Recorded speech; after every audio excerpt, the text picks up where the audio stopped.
అందరికీ నమస్కారం. బాగున్నారా? బాగుండాలని మనస్ఫూర్తిగా కోరుకుంటున్నాను.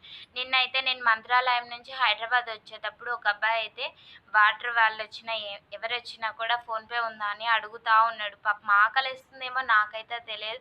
నేనైతే ఆ అబ్బాయిని చూడలేక నేను 100 ఇస్తా నాకు ఫోన్‌పే చేయమంటే 20 అనుకోని పాపం ఆ అబ్బాయి వాటర్ బాటిల్ కొనుక్కొని రూ. 80 నాకు ఇయ్యనీకొచ్చిండు.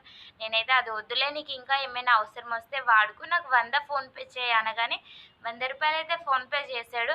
కానీ నేను ఆ మాట అనిన ఒక్క నిమిషం తర్వాత ఆ అబ్బాయి వచ్చిన రైస్ తీసుకొని రూ. 60 ఇచ్చేసి రైస్ తీసుకొని గబగబా తినేసాడు పాపం. ఎంతసేపు నుంచి ఆకలితో ఉన్నాడు. ఫోన్‌పేలో డబ్బులు ఎవరు పెట్టుకోకండి.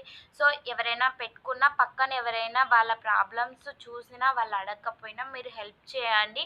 ఎందుకంటే కొంతమంది మొహమాటం పడుతుంటారు. అలాంటి వాళ్ళని అడిగి మరీ హెల్ప్ చేయండి. నేను కూడా అలాగే అడిగి హెల్ప్ చేశాను. ఇది తప్పు అని అనుకోకండి. Bye bye.